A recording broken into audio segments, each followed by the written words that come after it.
Bonjour à tous et bienvenue dans l'analyse hebdo du samedi 7 mars. Donc, on va commencer par le BTC. J'avais fait une vidéo, mercredi, pour annoncer qu'il venait de quitter son range par le haut, mais je disais qu'il fallait se méfier car c'était probablement un piège, hein, d'après mon scénario et pour le moment, mon scénario semble plutôt se confirmer. Pourquoi? Parce qu'effectivement, le BTC, comme on peut le voir sur ce graphique en hebdo, était sorti de son range, hein, entre les 70 et les 65 000. Voilà, donc il était sorti de son range par le haut. Mais pour le moment, alors, sauf si vraiment d'ici demain, il venait à repasser par-dessus et clôturer, ce dont je doute fort, puisque le week-end et il n'y a pas les grosses institutions qui manipulent le marché. Donc pour le moment, ça semble plutôt être un fake breakout, donc une fausse cassure. Et j'avais à plusieurs fois prévenu, hein, que c'était possible et qu'il fallait toujours attendre une clôture au-dessus pour confirmer qu'effectivement la cassure était bien réelle. Là où c'était piégeux, c'est que si on se met en vue jour, eh ben, la cassure était confirmée. Parce que regardez, en vue jour, on avait une belle bougie mercredi qui clôture au-dessus. Et c'est là où j'avais prévenu de dire, bah attendez, on va attendre de voir la bougie suivante, de voir si elle clôture au-dessus. Et j'avais dit, si elle clôture au-dessus, c'est plutôt bon signe. Et souvent, ce qu'il faut faire, c'est toujours attendre la troisième bougie, de voir si effectivement elle va dans la même direction. Et là où j'avais dit que c'était potentiellement un piège, c'est que bah il y avait ce niveau-là important, il y avait le nuage qui aurait pu, qui peut lui faire résistance, hein, et là c'est ce qui s'est passé. Et finalement, on n'est pas venu chercher le niveau des 75 000. Et ce que j'avais dit sur cette bougie-là, c'est que finalement, c'était tous des achats en cascade qui étaient provoqués par des liquidations de positions short. Et c'est exactement ce qui s'est passé. Et voilà, ce qui fait que là, cette belle bougie n'a pas donné suite et n'est pas venue aller chercher finalement le niveau qui pour moi est vraiment important des 79, 80, 80 000. Là, en voyant cette bougie-là, moi, j'estimais que potentiellement on aurait pu venir faire ça pour ensuite venir rechercher ce niveau-là et ensuite repartir, vers, des niveaux encore plus bas, hein. Pour le moment, bon, on a regagné le range, donc toujours à surveiller ce fameux niveau des 70 000 et par le bas, le niveau des 65 000 et ensuite les derniers points bas. Pour le moment, du coup, bah, toujours wait and see, hein, donc on attend et on regarde. Mais là, voyez-vous, là, si je retourne sur, la carte des liquidations, là, ce qui me renforce encore plus mon scénario de repartir vers le bas, c'est que finalement mercredi, comme beaucoup de monde se sont mis, acheteurs, pour le coup à tort, ils ont dû poser des stop loss dans cette zone-là, créant du coup de fortes zones de liquidité. Chose que l'on peut, constater si on regarde, donc là, on est en 24 heures, je vais me mettre en une semaine. Si on regarde finalement la zone des liquidations, en hebdomadaire, et bah, regardez où se trouve la liquidité, et bien effectivement, elle se trouve vers le bas. Et là où c'est plus ou moins inquiétant, mais qui conforte mon scénario baissier, c'est que voilà, en ayant fait cette belle bougie, beaucoup de monde a pris position, a effet de levier, en position longue, hein, donc d'acheter bas pour revendre plus haut. Mais créant ainsi toute cette zone de liquidité et les prix adorent aller chercher cette zone de liquidité. Je l'avais déjà dit, dans des vidéos précédentes, qui fait que là, on pourrait déclencher cette fois des ventes en cascade, pom pom pom pom pom pom pom pom pom. Et là, quand on regarde toutes les zones de liquidité, bah, les ventes en cascade, elles nous ramèneraient où? Elles nous ramèneraient sur du 63 000. Et 63 000, c'est quoi? Eh ben, c'est les derniers points bas, hein. C'est vraiment le bas du range un peu étendu. Vous voyez, c'est cette zone-là.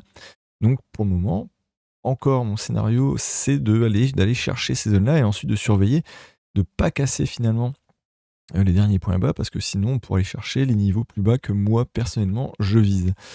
Voilà, donc ça c'était pour le BTC.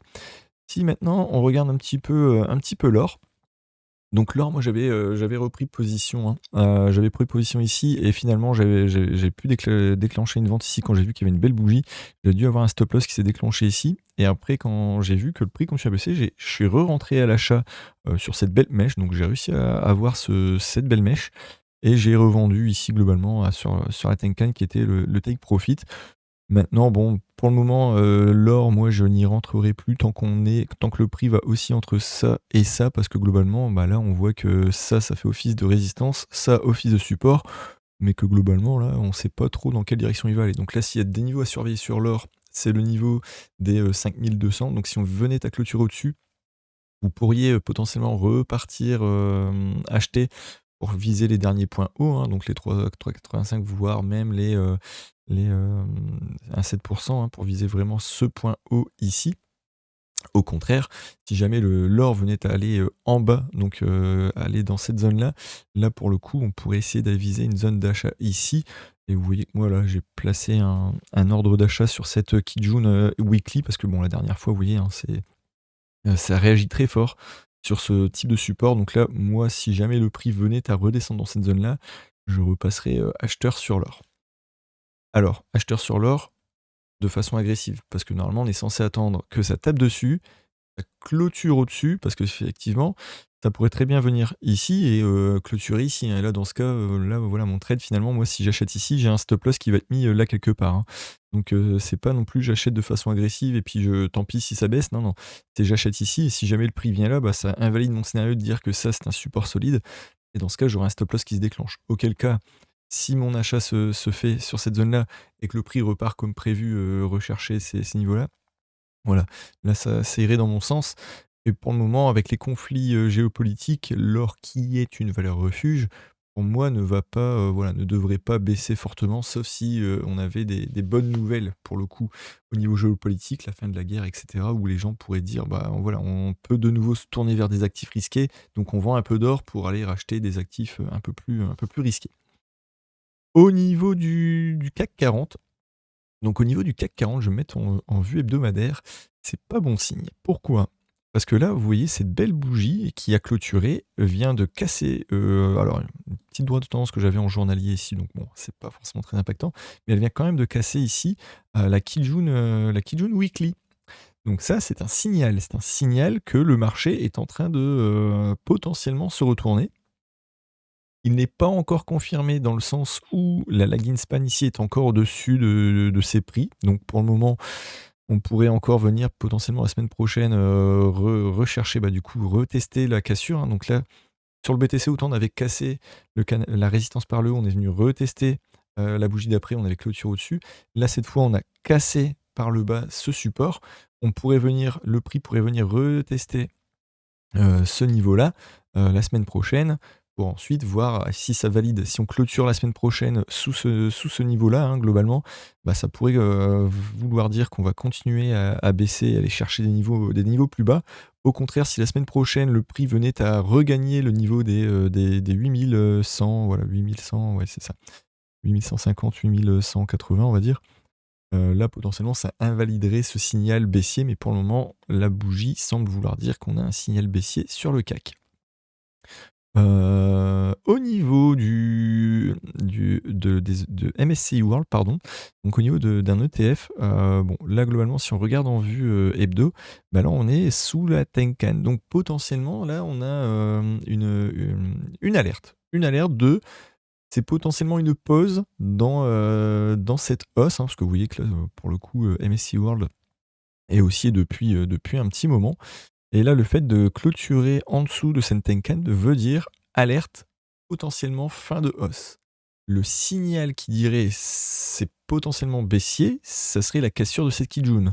Donc là, à partir du moment où il vient de casser sa Tenkan à la baisse, il pourrait aller chercher ce niveau-là des 600, qui correspond globalement au niveau de la Kijun Weekly. Si on regarde en vue journalière, donc là, on voit qu'à chaque fois que le prix est descendu sur cette zone-là, on a eu des mèches qui disaient non, non, il y a des acheteurs qui se sont présentés. Mais bon, plus un support est tapé, regardez, il a déjà été tapé une fois, deux fois, trois fois, quatre fois, cinq fois, six fois, plus il a de chances de lâcher. Donc, s'il n'est à lâcher en dessous, on a encore bah voilà, ce plat, hein, ce plat de nuages daily. Et ensuite, on a la Kijun Weekly, qui a un plat ici, qui a un plat ici, qui a un plat ici. Vous voyez? Donc, bon, je ne pense pas que ça baissera significativement, à moins que vraiment on ait une très grosse mauvaise nouvelle. Parce que là, il faut quand même, hein, MSCI World, c'est solide. Pourquoi? Parce que c'est les 1500 plus grosses boîtes au monde. Donc, c'est diversifié en termes de secteur, c'est diversifié en termes de secteur géographique. Donc, c'est solide. Mais effectivement, de mauvaises nouvelles mondiales, peuvent venir le faire baisser comme c'était le cas, par le passé, hein. Si on regarde ici, vous voyez, bon, ça a beau être solide, on peut vraiment avoir des mauvaises nouvelles. Donc là, globalement, ça devait être le début de la guerre en Ukraine, hein, qui avait fait chuter, le prix quand même. Vous voyez, on avait une chute de 23. Donc vous voyez, même un ETF qui est potentiellement, moins risqué, peut quand même faire des pertes de 23. Donc c'est pas voilà, faut toujours rester vigilant, par rapport à ça. Dernier actif que je vais passer en revue, le Nasdaq. Donc le Nasdaq qui fait un peu comme le CAC 40 qui donne un signal baissier. Pourquoi? Parce qu'il vient de clôturer sous son niveau de Kijun. Par contre, vous voyez, il est encore sur ce niveau de plat de Kijun, hebdomadaire. Donc pour le moment, c'est voilà, on sent qu'avec le contexte géopolitique, les acheteurs et les vendeurs cherchent un petit peu où se positionner, hein, s'il faut baisser ou s'il faut acheter. Pour le moment, c'est plutôt neutre et si on se met en daily, ça devrait confirmer ce que je dis. Vous voyez, donc alors là, on est quand même passé, en daily sous les nuages, sous les Kijun daily, sous les Kijun, sous les Tenkan, weekly. Le seul truc qui fait qu'on n'est pas chuté, plus, c'est regardez cette lagging span qui est finalement qui est un signal de confirmation. Donc là, on a le signal que c'est baissier et là, on a la confirmation et là, la confirmation n'y est pas. Donc là, ça veut dire que la semaine prochaine, si on est vraiment à clôturer en dessous, là, on aurait potentiellement une petite baisse là qui va s'accélérer. Pourquoi? Parce que la lagging span n'aura plus de support, le prix n'aura plus de support, donc il pourra aller chercher des niveaux plus bas et globalement, ça correspondrait à ce niveau-là, hein, qui est le dernier point bas et qui correspond également à un plat de Kijun, weekly. Donc on aurait potentiellement un potentiel de chute de 3 encore là sur le Nasdaq à aller chercher. Donc là, vous voyez, avec le contexte géopolitique, il faut être très vigilant. Il y a même l'or, hein, moi je l'ai trouvé très très volatile ces derniers temps. Vous voyez, il est capable de prendre moins 6 et de remonter assez rapidement à 3. Je trouve ça quand même assez volatile pour un actif qualifié d'actif refuge.